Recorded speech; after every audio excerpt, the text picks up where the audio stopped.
Y agradecer.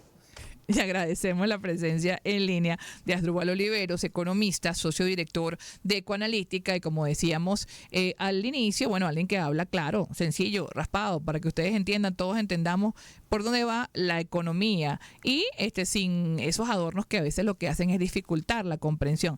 Bienvenido, Asdrúbal, ¿cómo estás? Buenos días, Ginette y Andrés, me complació estar en tu programa 2+2 y bueno, ahora que tienes este nuevo horario, los felicito. Muchas gracias por invitarme.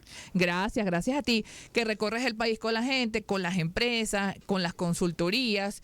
Tienes como un dibujo claro de hasta a dónde vamos en este próximo cierre de este primer trimestre. Las expectativas, lo que se cumplió, lo que no se cumplió y lo que se proyecta. Sí, un buen punto, Ginette, porque hay varias cosas, ¿no? En primer lugar, las expectativas cambiaron un poco. A principios de año esperábamos un primer trimestre mucho mejor de lo que ha sido, pero bueno, la dinámica política del país ha condicionado un poco ese resultado. La capacidad de gasto también del gobierno no ha sido tan grande como se esperaba, todavía no ha comenzado. Creemos que para el segundo trimestre sí vamos a ver mayor ejecución de gasto. En el primero no lo hubo y eso condicionó un poco los resultados. Como siempre, la dinámica está concentrada, como yo lo he dicho muchas veces, en pocas regiones y en sectores muy claros. ¿Quiénes son los sectores, vamos a decir, ganadores hasta ahora? No hay grandes sorpresas, han sido los mismos que, capitalizaron en el 23, en el 22 y en el 23. El sector por excelencia, alimentos, tanto en la producción primaria como en la agroindustria, con muy buenos números estos primeros 2 meses, tanto en producción como en ventas, que siguen creciendo. Luego tenemos también todo lo que está ligado a servicios profesionales, la gente que trabaja por su cuenta es otro sector que viene en expansión, es una manera también de intentar multiplicar los ingresos. En tercer lugar, tecnología que incluye telecomunicaciones, es para nosotros el sector ganador de 2024, es el que proyectamos con mayor crecimiento en el año. Estamos proyectando que crezca alrededor de 15% este año, 3 veces lo que se proyecta para la economía en general. Entonces es un sector que también tiene mucho dinamismo, apalancado en la expansión de la fibra. El tema del cambio del internet, desde lo que era el cable o el microondas a la fibra, ha representado un impulso muy importante para este sector que está pues dando crecimiento. Pero también, en segundo lugar, todo lo que son servicios tecnológicos al negocio, a las empresas, porque las empresas están en una dinámica de optimización de procesos. Y por último, los otros 2 sectores que mantienen dinamismo, el sector salud, tanto en producción de medicamentos como en servicios médicos y cuidado personal. Eso, insisto, ahí no hay grandes sorpresas, estos son los mismos sectores que vienen con dinamismo importante el año pasado y estos son los que han mantenido en esto que va de año. Los datos que tenemos es hasta febrero, porque marzo todavía está corriendo, que pues siguen teniendo números positivos. De resto, los números, no son los mejores, tampoco creo que cambie mucho a lo largo del año, es decir, estos sectores son los que van a mantener esta dinámica positiva y por supuesto todo lo que es alrededor de esos sectores. En el caso de alimentos, lo que tiene que ver con empaques, con logística, también son sectores que vienen creciendo. Sectores como medios de pago es otro sector que también viene creciendo. Entonces ahí es donde está focalizado. En términos regionales, también, pues, en la región central, obviamente, Caracas por excelencia, allí está más de 1/3 del consumo, más de 40% de las transacciones están concentradas en la Gran Caracas. Luego tienes regiones interesantes donde hay dinamismo de actividad. Y esto es un análisis comparativo, no estoy diciendo, porque a veces se malinterpreta que es que esas regiones están bien o que ahí no hay problema. Lo que estamos diciendo es que el nivel de actividad económica de esas regiones es mayor allí que en otros estados, ¿no? Entonces tienes la región central, luego tienes el eje Portuguesa-Lara, donde hay una actividad agroproductiva muy importante, el corazón de la agroindustria está ahí, también en menor medida el estado Táchira, con la dinámica fronteriza, y hay una actividad ganadera también clave en Apure, Barinas, que también es importante. Otro estado que tiene algo de actividad, probablemente ligado al tema de la producción petrolera es el estado Anzoátegui. Es allí, en eso que acabo de mencionar, donde se concentra el mayor dinamismo de actividad en Venezuela, insisto, cuando lo comparas con el resto de los estados. Ahora, Asdrúbal, recordemos que estamos entrevistando a Asdrúbal Olivero, socio director de la firma Ecoanalítica. Casualmente, ayer justamente te preguntaba sobre el ámbito petrolero, cómo ha pasado a ser un punto fundamental, como un marco de giro, un punto de viraje el 18 de abril, tomando en cuenta que ya hubo un anuncio del gobierno de los Estados Unidos de que no se renovaría la licencia general 44. ¿Por qué, digamos, en las previsiones que tienen ustedes, así como de otras firmas, aun cuando esa licencia no se mantenga, todavía persiste una perspectiva de crecimiento en el sector petrolero? Fíjate, Andrés, muy interesante tu pregunta, porque la mayoría de los analistas estamos esperando, o nuestro escenario más probable, no quiere decir que veamos otros escenarios, pero el más probable es que a pesar de que cambie la licencia 44, la licencia 41, que mantiene la actividad de Chevron y además por otras consideraciones también de algunas empresas europeas, se mantenga. Entonces, y ahí es donde está el tema medular. Obviamente, la eliminación o el cambio en la licencia 44 puede tener un efecto más en el flujo de ingresos esperado por el gobierno, porque aumentaría el descuento con el que se vende el crudo, también limita la capacidad de crecer más, pero con la licencia 41 manteniéndose, las operaciones de Chevron y de las europeas se mantendría, no vemos una caída importante en términos de producción petrolera, y eso le da un piso de crecimiento a el sector o a la economía, ¿entiendes? O sea, le da un piso. Fíjate que nosotros, si te lo pongo en contraste, si la licencia se hubiese extendido, hoy yo no lo creo, pero no creo que sea extendida, nuestra proyección de crecimiento estaba en torno entre 8 y 10%. Hoy, con la revocatoria o el cambio en la licencia, nuestra previsión de crecimiento se mueve más hacia 4 o 5%. Entonces ahí hay un cambio en la magnitud de lo que crecemos, pero que se mantenga la actividad de Chevron y de empresas europeas es muy importante, porque le da un piso de actividad al sector petrolero y también al flujo de ingresos que tiene el gobierno. Y con eso una estabilidad en el tipo de cambio, por supuesto, sí, como hemos visto el año pasado. Claro, porque, y voy a conectar ese punto con la dinámica política. Si tuviese entrado en una campaña política más intensa, más larga, en un contexto donde probablemente haya más elementos de candidato, la capacidad de gastar del gobierno iba a ser muy elevada, y eso iba a tener incidencia en la economía, iba a tener incidencia, por supuesto, en el tipo de cambio y en la inflación.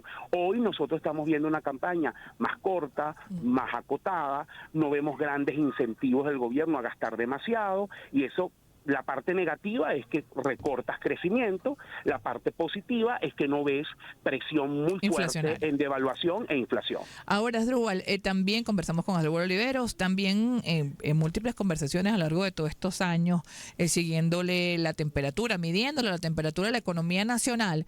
Tú siempre has manifestado preocupación por aquellas empresas que siguen empeñándose en continuar teniendo subsidios en sectores que no pueden, que no son competitivos para Venezuela, y has hablado más de una vez, cosa que no ha caído bien en algunos sectores, el hecho de sincerarse. ¿Ves mayor posibilidad de las empresas o sectores que quieran sincerarse y decir, mira, esto no es productivo en Venezuela, esto no es rentable, vamos a ir por otro lado, yo no voy a poder seguir esperando que me den un subsidio, que me den una ayuda? Fíjate, Ginette, yo creo que eso ha cambiado, la fuerza de la realidad también los ha forzado, pero sí siguen habiendo empresas, más que sincerarse, yo te lo pondría más amplio, empresas que no han entendido la nueva realidad del país, que es un país distinto, es un país más pequeño, es un país más pobre, y por lo tanto también tu oferta de valor tiene que cambiar.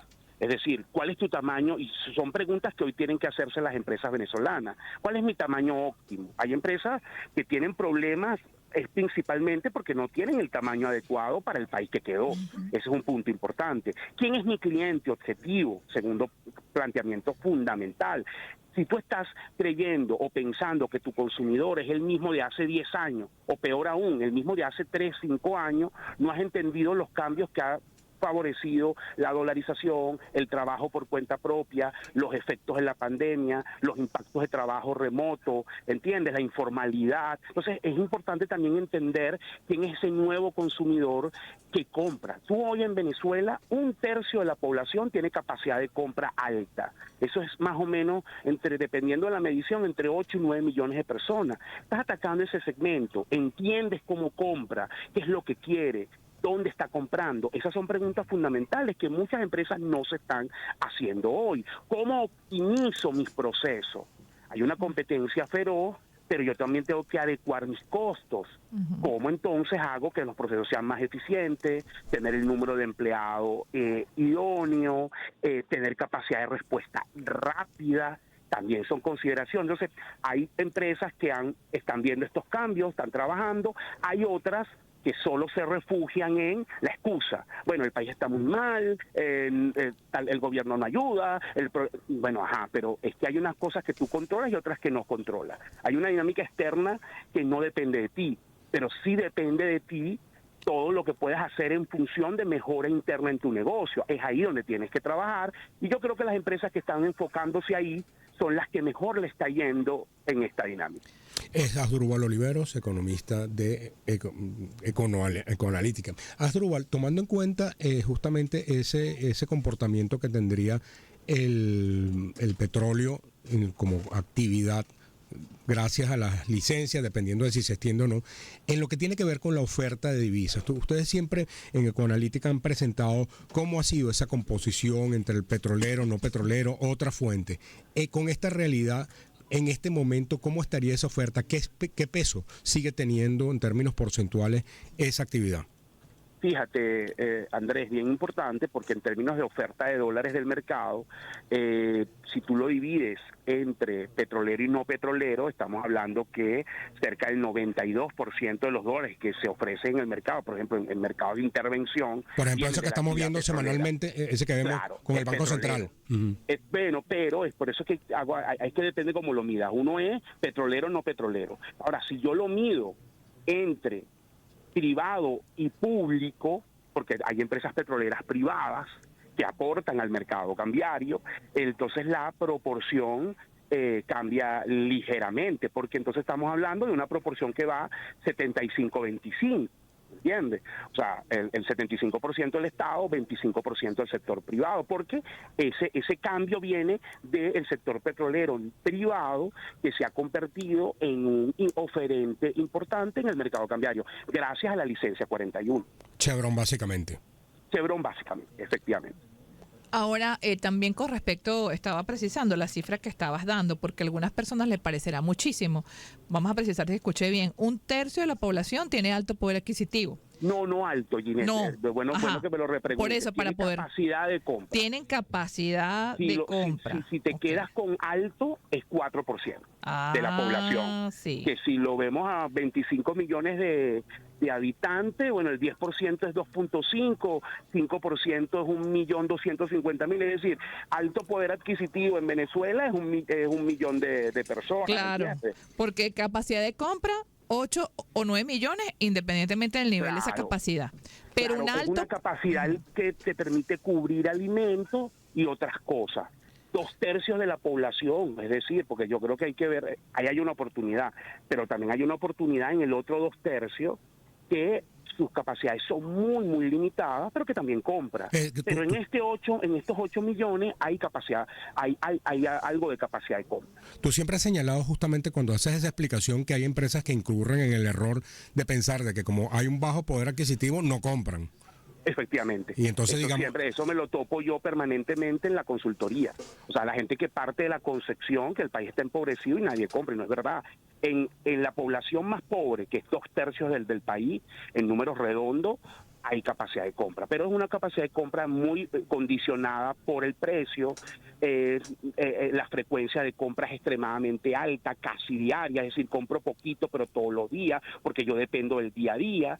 La cantidad también es importante, entonces yo no puedo comprar 1 kilo de algo, por eso es que tú has dicho comprar 100 gramos, ¿no? Por eso es que tú has dicho que en términos de marca, justamente por ese valor-precio, el consumidor se ha vuelto multicacho, creo que fue la expresión que utilizaste, poliamoroso, o poliamoroso. claro, porque es un consumidor que sí tiene su corazoncito de unas marcas clave para él, pero al final es capaz de experimentar, de probar otras cosas si el precio, si la relación precio-calidad, fíjate que no es el precio solo, es la relación precio-calidad, le es atractiva. Y por eso también es importante ver, a Andrés y Ginette, cómo en el mercado una gran cantidad de marcas, sobre todo en estos sectores con mucho dinamismo, alimento, medicina y cuidado personal, tú has visto cómo han surgido nuevas marcas y cómo esas marcas han logrado posicionarse en el mercado con market share superior al 10%, que eso en poco tiempo es toda una proeza y tiene que ver con esto. Si yo construyo una relación precio-calidad, precio-valor que sea atractiva, puedo captar la atención del cliente. En otras palabras,